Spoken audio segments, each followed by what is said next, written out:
Hello friends, welcome to learn with S2। आज के इस वीडियो में हम लोग HTML की मदद से एक फॉर्म बनाएंगे और समझेंगे कि कैसे हम किसी भी वेबसाइट में जब रजिस्टर करते हैं तो हमारा जो रजिस्ट्रेशन डिटेल है वो कैसे डेटाबेस में सेव होता है। इसको स्टेप बाय स्टेप सिंपल भाषा में समझने की पूरी कोशिश करेंगे। तो आइए सबसे पहले हम अपने कंप्यूटर स्क्रीन पे चलते हैं और वहां पे जाके आपको सब कुछ डिटेल में बताते हैं। सो फ्रेंड्स, फाइनली मैं आ चुका हूँ अपने कंप्यूटर के स्क्रीन पे। तो आइए सबसे पहले क्या करते हैं, हम जैम्प को इंस्टॉल करते हैं। अब जैम्प क्या होता है? जैम्प एक सर्वर होता है जो कि हमें लोकली एक सर्वर बना के दे देता है, ताकि जब हम अपनी वेबसाइट को रन करें तो हमें पूरे वेबसाइट का लुक एंड फील दिखाई दे। एक सर्वर बना के देता है जिसके अंदर डेटाबेस होता है और डेटाबेस में हम डेटा को स्टोर कर पाए। इसीलिए बेसिकली हम जैम्प का यूज़ करते हैं और जैम्प का यूज़ PHP के कोड को रन करने के लिए किया जाता है। अब PHP क्या होता है? PHP एक प्रोग्रामिंग लैंग्वेज है जो कि सर्वर साइड स्क्रिप्टिंग करता है, यानी हम क्या है, हम एक क्लाइंट है। अब क्लाइंट को जो भी डेटा पास करना होगा सर्वर में, तो वो सारी डेटा को पास करने के लिए, डेटा को रिट्रीव करने के लिए, तो हम as a server side scripting के लिए PHP का यूज़ करते हैं। तो आइए सबसे पहले क्या करते हैं, जैम्प को इंस्टॉल करते हैं अपने सिस्टम में। तो उसके लिए मैं सिंपली गूगल पे जाऊंगा और सर्च करूंगा डाउनलोड जैम्प। उसके बाद जो पहली लिंक दिखेगी उस पर क्लिक करते हैं और यहाँ पर जैम्प के जितने भी वर्जन्स अवेलेबल होंगे वो सारे वर्जन्स यहाँ पे शो हो जाएंगे। मैं आपको, अगर आप वीडियो को अभी से लगभग 6 महीने या 1 साल के अंडर में देख रहे हैं तो मैं आपको रिकमेंड करूंगा कि जैम्प का ये वाला वर्जन आप इंस्टॉल करें, क्योंकि अभी के टाइम पे क्या हो रहा है कि ये जो 8 जो वर्जन है इसमें कुछ इश्यूज आ रहे हैं, कुछ एरर्स आ रहे हैं। तो आप मेक श्योर करें कि ये वाला वर्जन अभी के लिए इंस्टॉल करें, अगर आप वीडियो को अभी से लेकर लगभग 6 महीने या 1 साल के अंडर में देख रहे हैं। क्योंकि इन फ्यूचर क्या होगा कि ये जो 8 वर्जन है ये ठीक हो सकता है, इसमें जो भी इम्प्रूवमेंट करना होगा वो कर सकते हैं। तो मैं सिंपली इसको डाउनलोड कर लूँगा। अब यहाँ पर ये डाउनलोड हो जाएगा ऑटोमेटिकली। उसके बाद इस डाउनलोड होने के बाद इसका सीधा प्रोसेस हम समझेंगे, इसको कहाँ पर इंस्टॉल करना है, इसके अंदर फाइल कहाँ पर बनानी है, ये सारी चीज़ें हम इसमें अब समझने वाले हैं। तो ये सिंपली हमारा डाउनलोड होना स्टार्ट हो गया है। अब मैं इसको कर दूंगा पुश, क्योंकि मेरा ये ऑलरेडी डाउनलोड होकर रखा हुआ है, मैंने इंस्टॉल कर दिया है। सिंपली आपको कुछ नहीं करना होता है, आप जैसे डाउनलोड करेंगे तो आपको उसका एक फोल्डर मिलेगा। यहाँ पे डाउनलोड पे क्लिक करने के बाद आप जितने भी सॉफ्टवेयर डाउनलोड करते हैं वो सारे यहाँ पे आपको शो हो जाते हैं। तो मैंने इसको पहले डाउनलोड करके रखा था, उसके बाद मैंने इसको इंस्टॉल भी किया हुआ है। तो मैं सिंपली आपको दिखाता हूँ कि क्या हो जाएगा अगर आप डाउनलोड कर, तो मैं आपको सिंपली दिखाता हूँ कि आप डाउनलोड करने के बाद यहाँ पर ये शो फोल्डर, यहाँ पे क्लिक करेंगे तो आपका जो जैम्प जहाँ पर डाउनलोड हुआ है वो वाला फोल्डर आपको शो हो जाएगा। तो इस पर जैसे ही आप डबल क्लिक करेंगे तो डबल क्लिक करते ही आपको सिर्फ नेक्स्ट नेक्स्ट ऐसे करना है। अब यहाँ पे आपको कुछ नहीं करना है, बस नेक्स्ट नेक्स्ट करते जाएंगे तो आपका ये सेटअप हो जाएगा ऑटोमेटिकली। उसमें आप जैसे कि आपके पास D ड्राइव होंगे, E ड्राइव होंगे, F ड्राइव होंगे, तो जिस भी ड्राइव में आप इसको इंस्टॉल करना चाहेंगे वो आप आसानी से कर पाएंगे। तो मैं सिंपली इसको कट करता हूँ क्योंकि मेरा इसमें ऑलरेडी इंस्टॉल्ड है। क्योंकि आपका जैम्प इंस्टॉल होना बहुत ही ज़्यादा ज़रूरी है अगर आप PHP के कोड को रन कर रहे हैं, क्योंकि मेरे साथ यह हुआ था। मैं जब अपने कॉलेज टाइम पे PHP पढ़ रहा था तो एक दिन मैम ने मुझसे कहा कि क्या तुमने PHP में कोड को कभी रन किया है? तो मैंने सिंपली ना में जवाब दिया था, क्योंकि मैं कोशिश करता था लेकिन फिर भी मैं कोड को रन नहीं कर पाता था। इसका बेसिक रीज़न यह है कि मैं जैम्प को नहीं समझ पाया था। जैम्प क्या होता है ये मैं नहीं समझ पाया था उस टाइम पे, कि XAMPP को स्टार्ट करना पड़ता है, PHP के कोड को रन करने के लिए XAMPP इंस्टॉल करना पड़ता है, फिर अपाचे सर्वर को स्टार्ट करना पड़ता है, ये सारी चीज़ें मुझे नहीं पता था। तो मैं इस वीडियो में आपको स्टेप बाय स्टेप चीज़ों को बताऊंगा। तो जैसे ही आपका XAMPP इंस्टॉल हो जाता है तो उसके बाद का प्रोसेस क्या है, अब आगे का प्रोसेस हम यहाँ पे समझते हैं। तो सिंपली क्या करना है, आपको अपने जहाँ पे XAMPP को इंस्टॉल किया है वहाँ तक पहुँचना है। अब जैसे ही मैंने अपने XAMPP को C ड्राइव में इंस्टॉल किया था, तो मैं सिंपली जाऊँगा C ड्राइव में, उसके अंदर ये रहा हमारा XAMPP के अंदर एक फोल्डर होगा htdocs नाम से, ये इसके अंदर आना है। अब मुझे जो भी प्रोग्रामिंग करनी है तो उसके लिए सबसे पहले एक फोल्डर बनाएंगे, और उस फोल्डर को कहाँ पर बनाना है, यहीं पर बनाना है, htdocs के अंदर उस फोल्डर को बनाना है। अब मैंने कहा था एक रजिस्ट्रेशन फॉर्म बनाऊंगा, तो उसके लिए मैं एक राइट क्लिक करके फोल्डर बना लेता हूँ, और इस फोल्डर का नाम मैं सिंपली फॉर्म रखूंगा। अब इस फॉर्म के अंदर, ये फॉर्म नाम का फोल्डर है, इसके अंदर हम कोडिंग करेंगे। तो सिंपली मैं क्या करूंगा, राइट क्लिक करूंगा, राइट क्लिक करके यहाँ पे ओपन विद कोड आ रहा है। अब मैंने क्या किया था, एक VS कोड होता है सॉफ्टवेयर जिसके द्वारा हम कोडिंग करते हैं, जो कि हमें बहुत सारी चीज़ें प्रोवाइड कराता है, हमें सजेशन देता है। जैसे अब अगर आप नोटपैड पे कोडिंग करने जाएंगे तो आपको काफ़ी टाइम लगने वाला है, और उसमें कस्टमाइज नहीं होंगी सारी चीज़ें। VS कोड में सारी चीज़ें कस्टमाइज होगी, सारे टैग्स वगैरह आपको अच्छे से शो हो जाएगा, आप इसमें बहुत ही ज़्यादा यूज़र फ्रेंडली हो पाएंगे।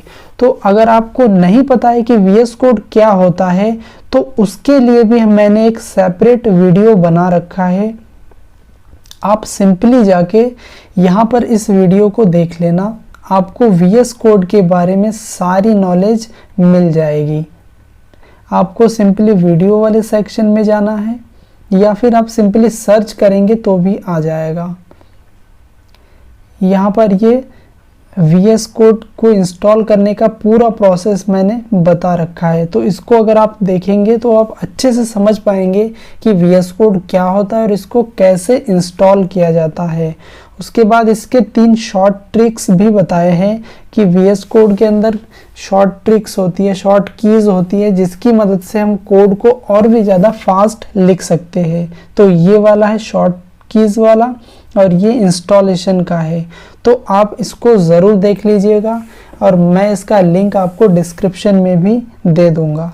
तो सिंपली हम क्या करते हैं कि ये जो हमने फोल्डर बनाया, इसके अंदर राइट क्लिक करके इसको ओपन विद VS कोड कर लेते हैं, या फिर आपके पास कोई दूसरा सॉफ्टवेयर होगा, दूसरा कोड एडिटर होगा, उसमें भी आप इसको ओपन करके कोड कर सकते हैं। तो मैं बेसिकली VS कोड को रिकमेंड करूँगा, क्योंकि आप इन फ्यूचर अगर किसी दूसरे प्रोग्रामिंग लैंग्वेज में प्रोग्रामिंग करते हैं तो वहाँ पर भी आप VS कोड को आसानी से यूज़ कर पाएंगे। जैसे फ्लटर में अगर आप कोडिंग करते हैं तो VS कोड का होना आपके पास बहुत ही ज़्यादा ज़रूरी हो जाता है, क्योंकि VS कोड बहुत ही अच्छा और सबसे ज़्यादा यूज़ होने वाला कोड एडिटर है।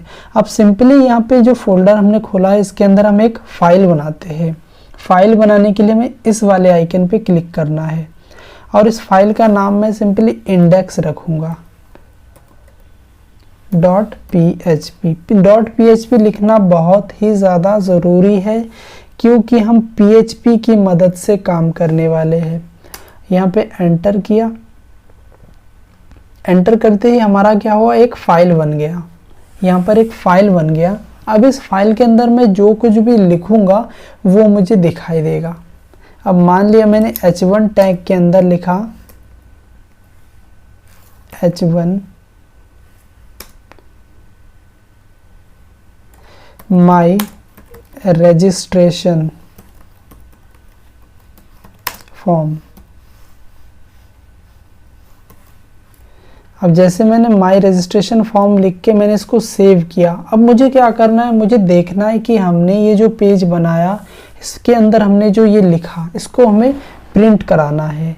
तो उसके लिए हमें सिंपली क्या करना है, गूगल पे जाना है, गूगल यानी क्रोम ब्राउज़र ओपन करना है और यहाँ पर मुझे सिंपली क्या लिखना है, लोकल होस्ट स्लैश हमने जो फोल्डर का नाम लिखा था, जो क्या लिखा था, फॉर्म। इसको लिखने के बाद जैसे मैं एंटर मारता हूँ तो यहाँ पर मुझे अभी वो चीज़ें नहीं दिखाई देगी। इसके कुछ बेसिक रीज़न है। इसका रीज़न ये है कि हमने क्या किया, XAMPP को इंस्टॉल किया था, उसके बाद हमें एक काम करना पड़ता है, XAMPP को स्टार्ट करना पड़ता है। XAMPP के अंदर अपाचे सर्वर होता है, उसको स्टार्ट करना पड़ता है।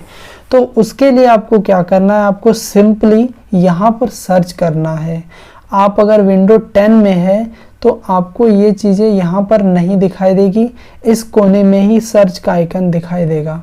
तो मैं यहाँ पे सिंपली सर्च करूँगा XAMPP कंट्रोल पैनल।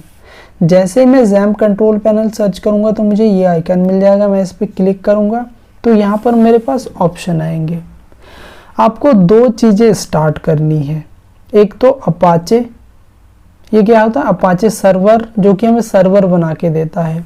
और अगर आप बैकएंड पे काम कर रहे हैं, यानी डेटाबेस में से डील कर रहे हैं, डेटाबेस में डेटा को स्टोर कर रहे हैं या फिर वहाँ उसको अपडेट कर रहे हैं, यानी डेटाबेस से रिलेटेड अगर कोई भी काम करते हैं तो MySQL को भी आपको स्टार्ट करना पड़ता है। तो अभी के लिए मैं सिर्फ अपाचे सर्वर को स्टार्ट करूँगा और यहाँ पे अब रिफ्रेश करके देखूँगा इसको। अब जैसे मैंने रिफ्रेश किया तो मैंने जो लिखा था वो यहाँ पे मुझे शो हो गया है।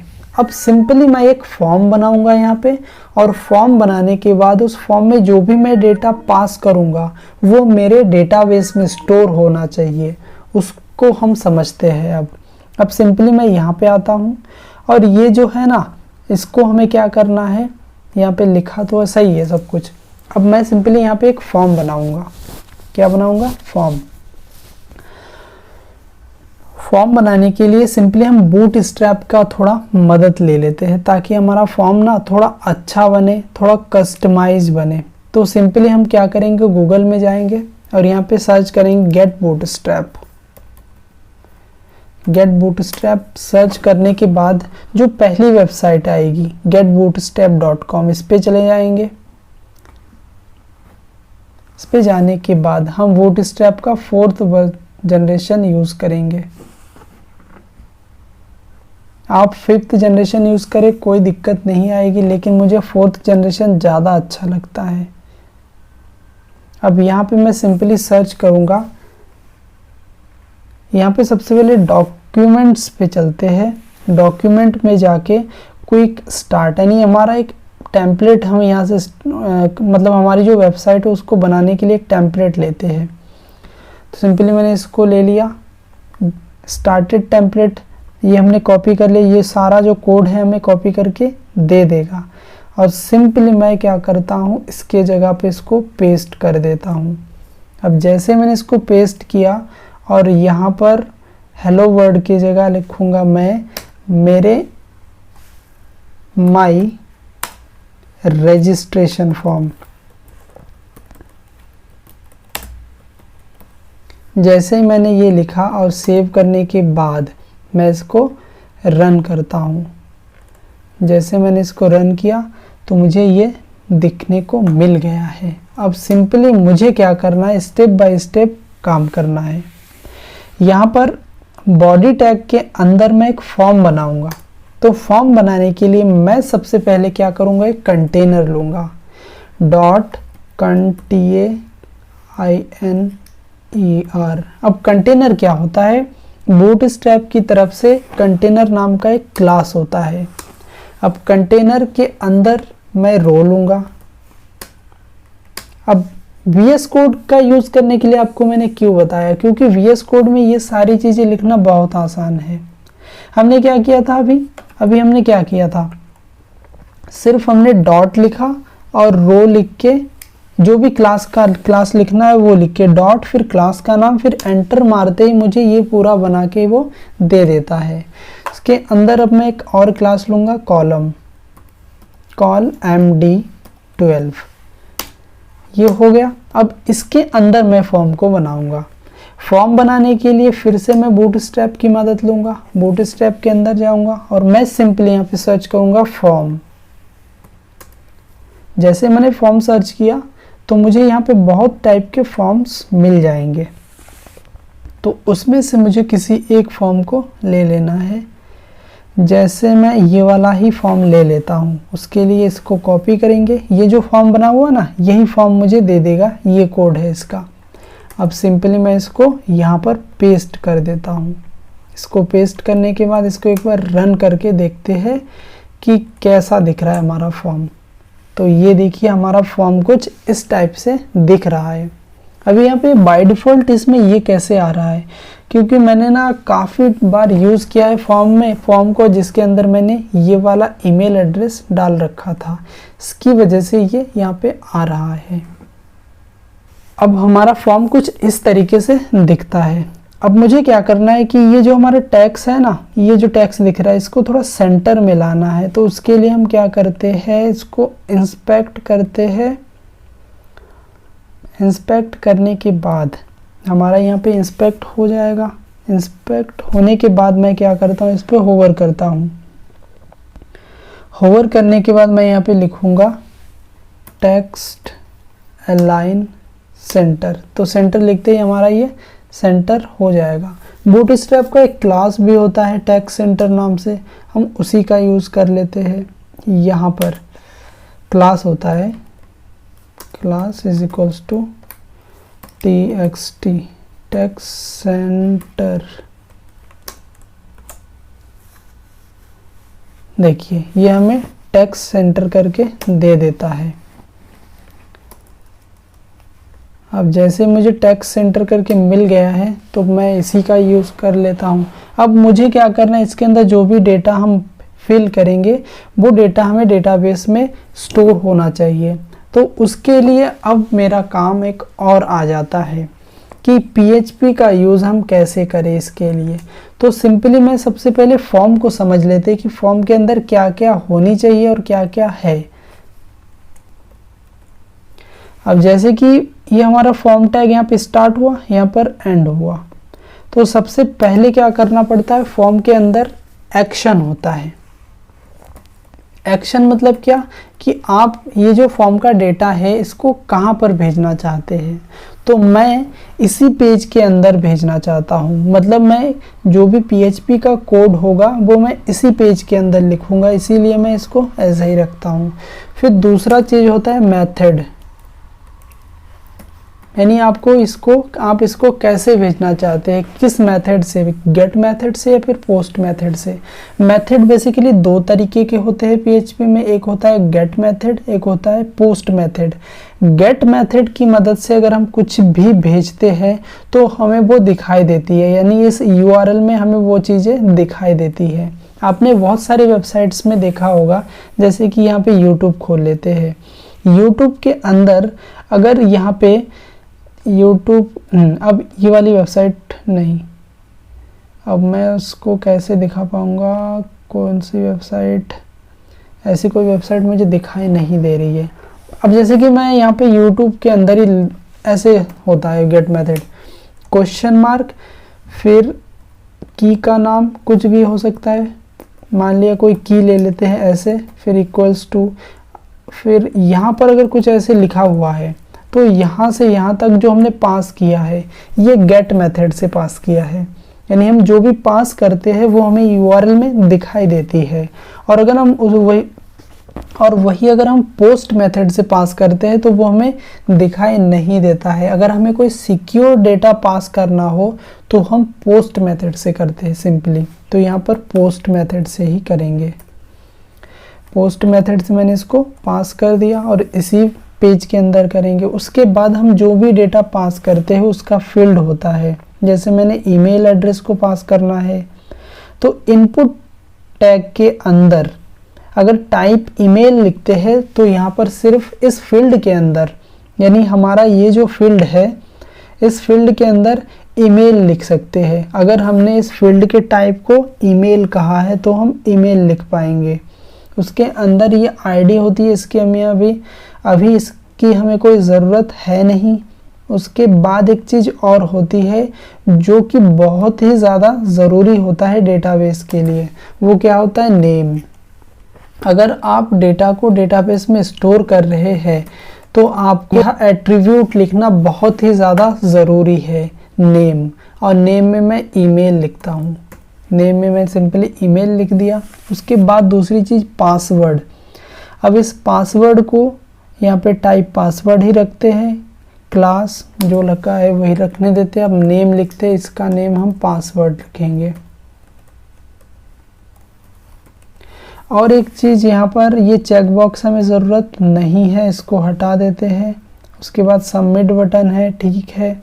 एक चीज़ और यहाँ पे कर लेते हैं, फर्स्ट या फिर यूज़र नेम लिख लेते हैं। एक तीसरा चीज़ यहाँ पे यूज़र नेम आ जाएगा, उसको हम देते हैं यूज़र नेम।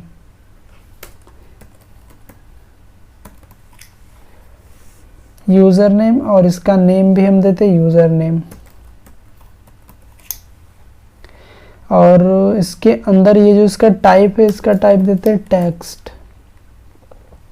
ये चीज़ें मुझे ज़रूरत नहीं है तो मैं सिंपली इसको हटा दूंगा, इसकी भी ज़रूरत नहीं है। और बाकी सारी चीज़ें सही है। अब इसको एक बार रिफ़्रेश करके देखते हैं कि कैसा दिख रहा है हमारा फॉर्म। अब बेसिकली हमारा फॉर्म हो गया कुछ इस तरीके से, हमारा फॉर्म यहाँ पे ऐसे दिख रहा है। आप इसमें और भी कस्टमाइज कर सकते हैं, ये जो इतना बड़ा आ रहा है इसको छोटा भी कर सकते हैं। मैं इसको सिंपल रखना चाहता हूँ, इसलिए ऐसा ही रखूँगा, ठीक है। और अब क्या करते हैं, PHP में कोडिंग करते हैं। हमारा फॉर्म बनके तैयार हो गया है, अब सिंपली हम PHP में कोडिंग करेंगे। तो PHP में कोड लिखने के लिए आपको क्या करना पड़ेगा, सिंपली सबसे ऊपर लिखते हैं PHP का कोड।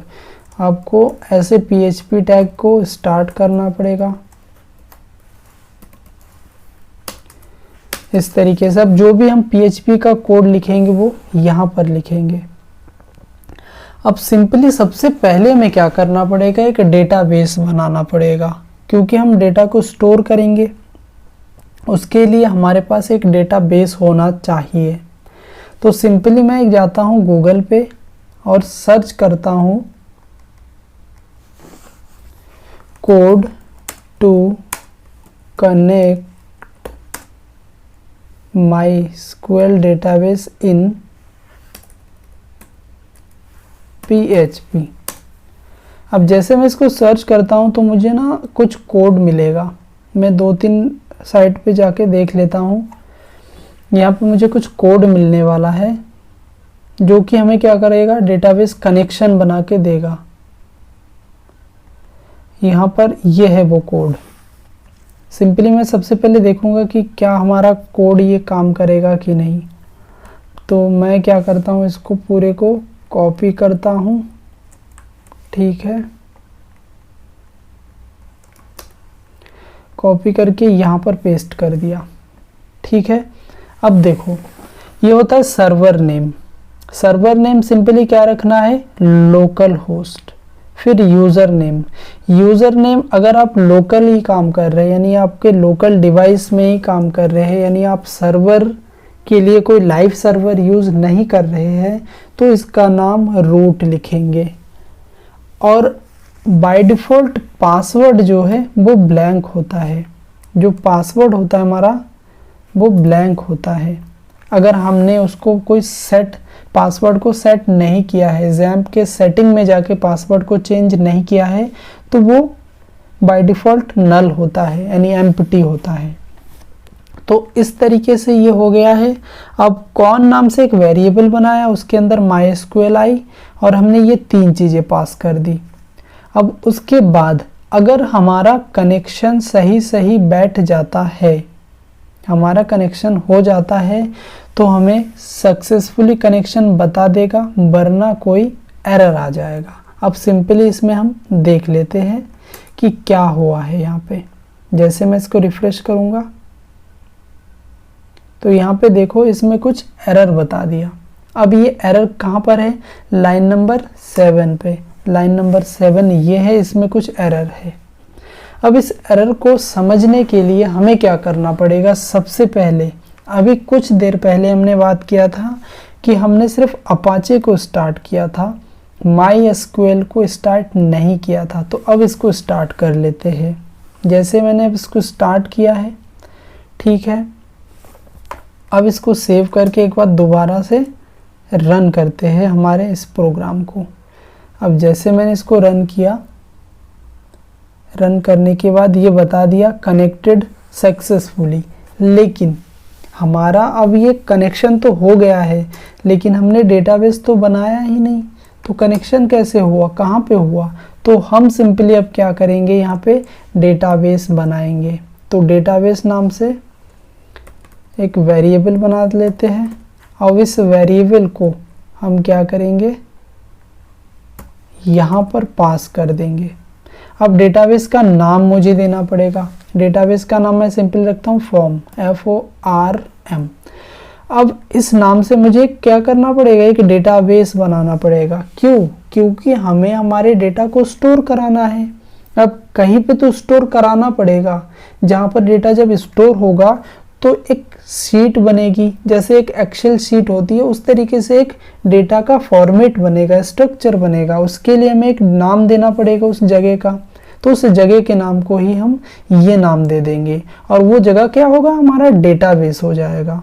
अब सिंपली मैं क्या करता हूँ, फिर से गूगल जाता हूँ, गूगल जाके यहाँ पे करता हूँ लोकल होस्ट /PHP MyAdmin। अब जैसे इसको सर्च किया, अब ये मुझे गूगल पे ले गया, लेकिन मुझे गूगल पे नहीं जाना है। मैं सिंपली फिर से इसको सर्च करता हूँ, local host PHP MyAdmin, enter करता हूँ। अब मुझे ये PHP MyAdmin पे लेके जाएगा, जो कि क्या है, हमारा एक डेटाबेस हो जाएगा। यहाँ पे हम अपना डेटाबेस बना पाएंगे। अब सिंपली मुझे ये खोल के दे दिया है। मैं इस पे न्यू पे क्लिक करूँगा और यहाँ पर फॉर्म नाम का एक डेटाबेस बनाऊँगा। यहाँ पे डेटाबेस का नाम लिखूँगा फॉर्म, क्रिएट पे क्लिक करूँगा सिंपली, तो मेरा एक डेटाबेस क्रिएट हो जाएगा। अब उस डेटाबेस के नाम पे, ये जो डेटाबेस हमारा यहाँ पे क्रिएट हो गया है। अब डेटाबेस के अंदर क्या होगा, हमारा टेबल्स होंगे। तो सिंपली मैं एक टेबल बनाऊँगा। अब इस टेबल का नाम क्या रख लेता हूँ मैं, न्यू फॉर्म, नहीं फॉर्म डेटा रख लेते हैं, फॉर्म डेटा। फॉर्म डेटा नाम से हमने एक टेबल बनाना है। उस टेबल में मैं सिंपली चार रख लेता हूँ फील्ड, 4 कॉलम्स बना लेते हैं। उसमें 4 कॉलम्स होंगे, जिसमें एक होगा हमारा आईडी, सिंपली यहाँ पे आईडी होगी। और ये जो है ऑटो इंक्रीमेंट, यानी जैसे जैसे डेटा स्टोर होता जाएगा इसकी वैल्यू बढ़ती जाएगी, यानी पहली बार 1, दूसरी बार 2, इस तरीके से ये ऑटो इंक्रीमेंट होता जाएगा। उसके बाद आएगा यूज़र नेम, उसके बाद हमारा ईमेल, फिर हमारा पासवर्ड।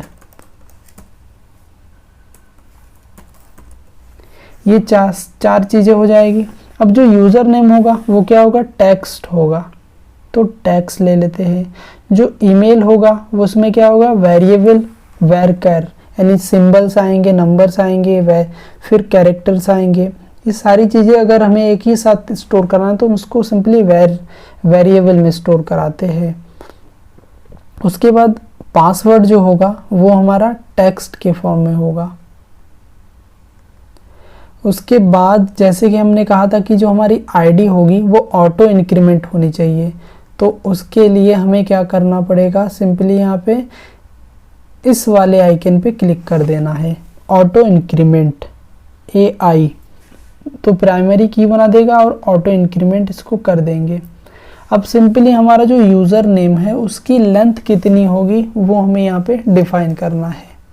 तो मैं इसको 50 रख लेता हूँ, यानी 50 से ज़्यादा कैरेक्टर का अगर होगा तो वो उसको कट कर देगा, 50 कैरेक्टर्स तक ही ये जो कॉलम है वो ले पाएगा। उसके बाद ईमेल को भी मैं ऐसे ही कर देता हूँ 50 कैरेक्टर। पासवर्ड को भी मैं 50 ही रखता हूँ और इसको मुझे साइज देने की ज़रूरत नहीं है क्योंकि ये ऑटो इंक्रीमेंट होगा, बार बार बढ़ता जाएगा और इसकी वैल्यू इंटीजर टाइप की होगी, यानी इसमें सिर्फ और सिर्फ नंबर्स स्टोर हो पाएंगे। अब सिंपली मैं इसको क्या करता हूँ, सेव पे क्लिक करूँगा तो हमारा ये टेबल क्रिएट होके यहाँ पे आ जाएगा। अब जैसे ही यहाँ पे क्रिएट हो जाएगा तो हमें यहाँ पे शो होने लगेंगे। अब जैसे इस पर क्लिक किया तो मुझे यहाँ पे एक टेबल देखने को मिल जाएगा। ब्राउज पे क्लिक करेंगे तो हमें एक टेबल देखने को यहाँ पे मिल गया है। हमारे टेबल का नाम क्या है, ये टेबल का नाम ये है और उसके अंदर ये 4 फील्ड है, 4 कॉलम्स है। अब हम सिंपली क्या करते हैं, फिर से इस कोड के अंदर आएंगे। इस कोड के अंदर आने के बाद फिर से हम एक बार इसको रिफ्रेश करते हैं। हाँ, हमारा कनेक्शन सक्सेसफुली हो गया है। अब सिंपली हम क्या करेंगे, हम यहाँ पे डेटा एंटर करेंगे और वही डेटा हम क्या करेंगे, वहाँ पे फिल कराने की कोशिश करेंगे। सिंपली यहाँ पे नीचे आते हैं। नीचे आने के बाद यहाँ पर यूज़र नेम हो गया। ये सारी चीज़ ना मैं हटा देता हूँ क्योंकि हमें इसकी ज़रूरत नहीं है, खामखा इसको ये कन्फ्यूज़न क्रिएट कर रहा है। तो ये भी हटा देते हैं, ये भी हटा देते क्योंकि हम अभी ज़्यादा लॉजिक नहीं लगाएंगे तो इसकी अभी हमें कोई ज़रूरत नहीं है। चीज़ों को सिंपल रखते हुए चलते हैं अभी के लिए, ठीक है। अब सिंपली हम ऊपर यहाँ पर क्या करते हैं, यहाँ पर इफ कंडीशन लगाएंगे। अब यहाँ पे इफ इज सेट क्या, $_पोस्ट, अगर सेट है तो is set $_post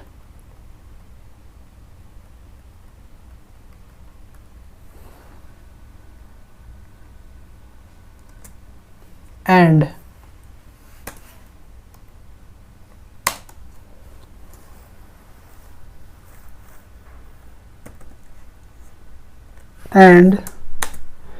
not empty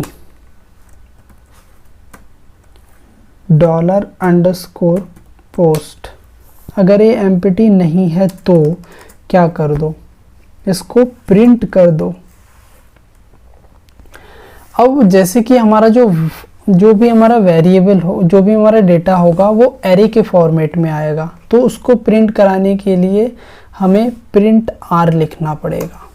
अब जैसे मैंने प्रिंट आर लिखा और यहाँ पे क्या करेंगे, पोस्ट के डेटा को प्रिंट कर देगा। और अगर इसके अंदर कुछ नहीं आता है तो एल्स वाले कंडीशन के अंदर आएगा और यहाँ पे एको करा देते हैं। अब एको क्या होता है कि हमारा जो स्ट्रिंग वैल्यू होता है उसको PHP के अंदर प्रिंट कराने के लिए इसका एको नाम को यूज़ करते हैं। ये क्या करता है, हमारा सिंपली हमारे जो PHP के अंदर स्ट्रिंग जो वैल्यू होती है उसको प्रिंट कराने का काम करती है। और मैंने यहाँ पे लिखा नो, ठीक। अब एक बार इसको रिफ्रेश करेंगे। अभी बाय डिफ़ॉल्ट हमें नो ही दिखेगा, ठीक है। अब मैं क्या करता हूँ, सिंपली यहाँ पर ईमेल एड्रेस डालता हूँ, यहाँ पर user name learn with S2। उसके बाद इसको जैसे ही मैं सबमिट करूँगा, जैसे ही मैं इसको सबमिट करूँगा तो मुझे ये डेटा यहाँ पे दिखने को मिल जाएगा। जो भी मैंने डेटा पास किया वो डेटा मुझे यहाँ पे दिखने को मिल गया। तो इसी के बहाने अब हम क्या करते हैं कि गेट मेथड को भी समझ लेते हैं। अब जहाँ जहाँ पोस्ट लिखा है वहाँ मैं गेट लिख दूंगा।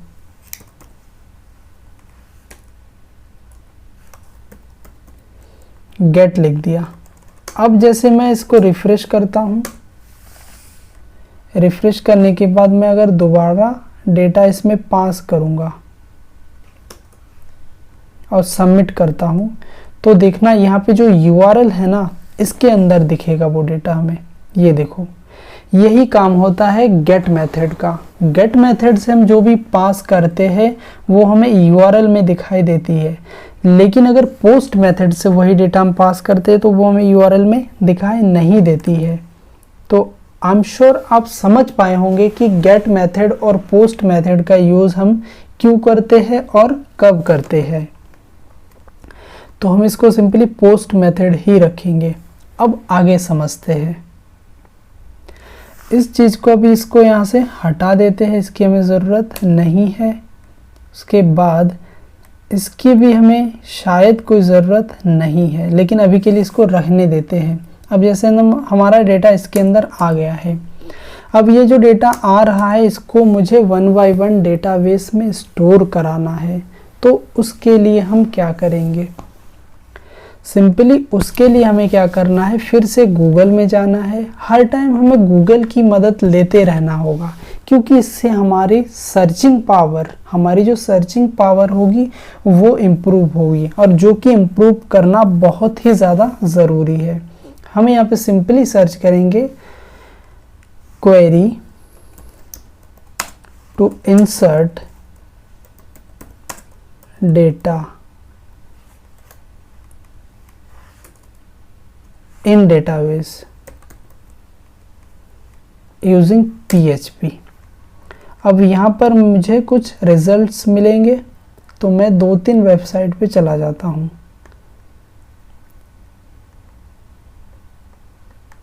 स्टैक ओवरफ्लो सबसे अच्छा रिजल्ट देता है, जो कि मैं बहुत पसंद करता हूँ। W3 स्कूल भी बहुत ही अच्छा रिजल्ट देता है। अब जैसे यहाँ पे कनेक्शन हो गया था यहाँ तक, अब इसको उठा लेता हूँ सिंपली मैं यहाँ से। SQL सर्वर ये रहा, हाँ, यहाँ से लेकर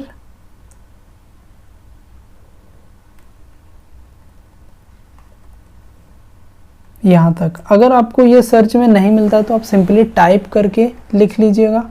थोड़ी मेहनत लगेगी, लेकिन आप जितना इसको टाइप करेंगे, जितना अपने आप से प्रैक्टिस करेंगे, उतना आपके लिए फ़ायदेमंद रहेगा। आप उतना ही चीज़ों को अच्छे से समझ पाएंगे।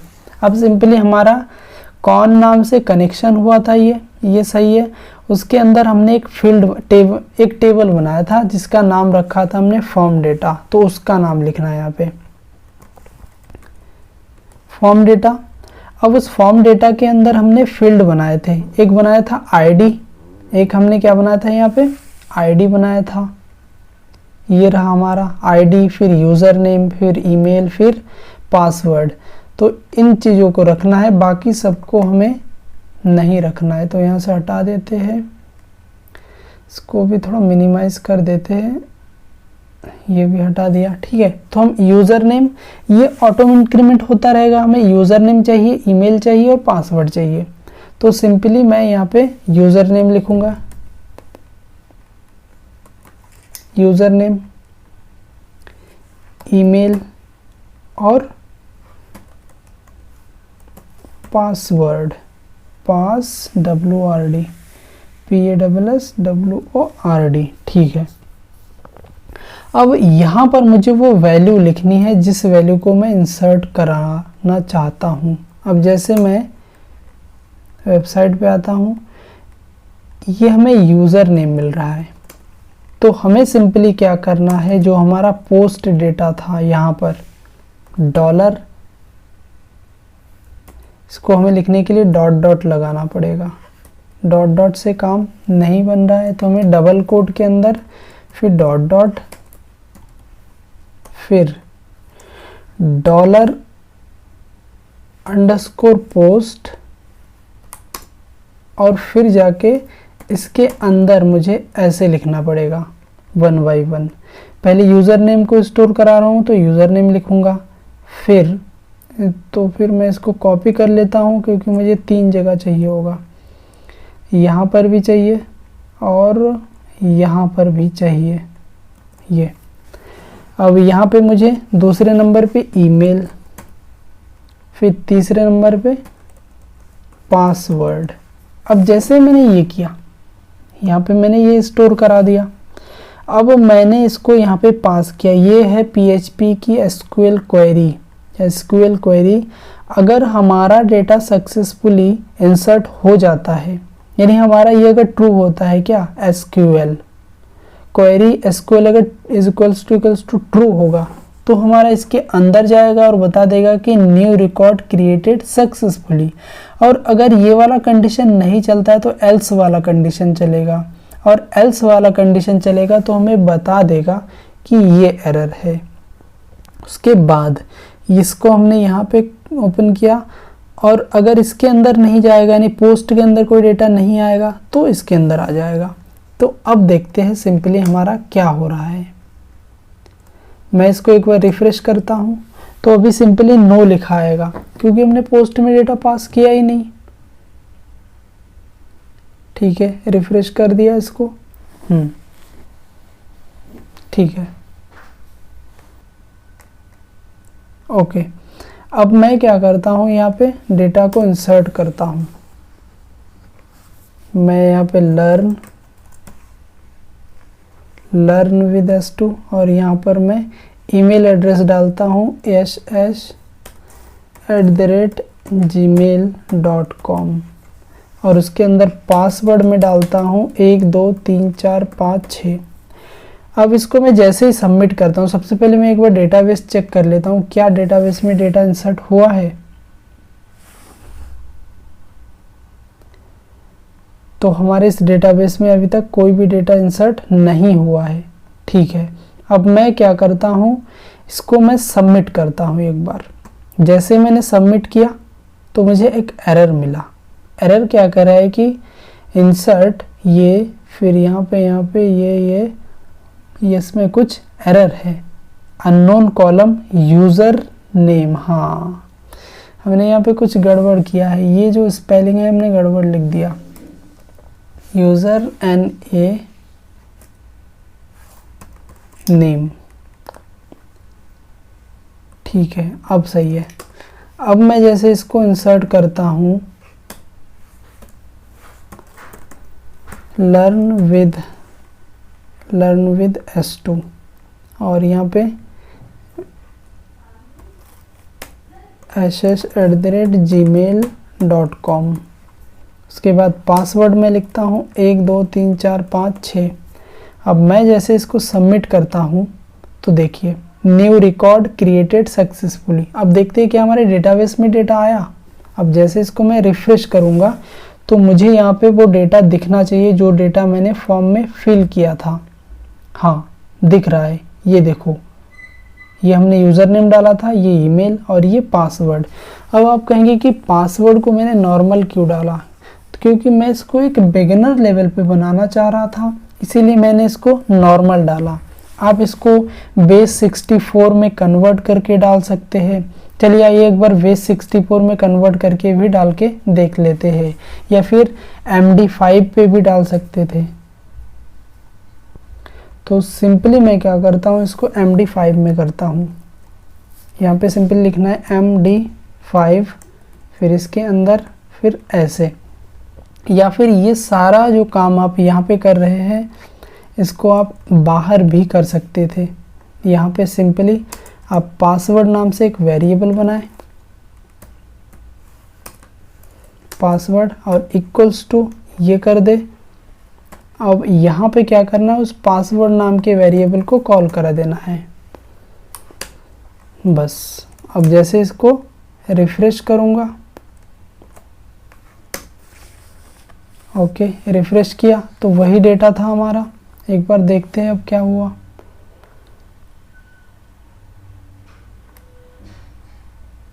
देखिए हमारा जो डेटा था वो हमारा अब बेस MD5 में कन्वर्ट हो गया है, यानी जो भी हमारा 1 2 3। अब फिर से एक बार डेटा यहाँ पे इंसर्ट करके देखते हैं। ये हमारा यूज़र नेम हो जाएगा, उसके बाद यहाँ पे ईमेल एड्रेस dd@gmail.com हो जाएगा, और पासवर्ड हम रखते हैं 1 से लेकर 4 तक। अब जैसे इसको इंसर्ट करेंगे, यानी सबमिट करते हैं, तो हमारा डेटा सबमिट हो जाता है और मुझे यहाँ पे वो रिज़ल्ट दिखने को मिल जाएंगे। हाँ, तो ये हमारा यहाँ पे रिजल्ट दिखने को मिल रहा है।